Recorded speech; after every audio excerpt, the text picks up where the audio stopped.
Yeah, it's Shell Tyrone Davies on Crack 40 TV weather.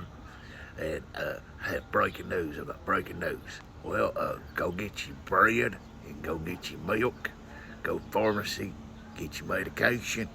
We got 6 to 9 inches of snow coming tonight. About a half an inch of ice, and I don't mean meth. Harlan County Road Department just come by here throwing salt all over the roads. Snow will proceed to start falling about 9 p.m. tonight. Please, do what you gotta do and don't be out on these treacherous, icy roads after 9 p.m. tonight. This has been Sheldon Tyrone Davies with your local, loyal weather forecast. Goodbye.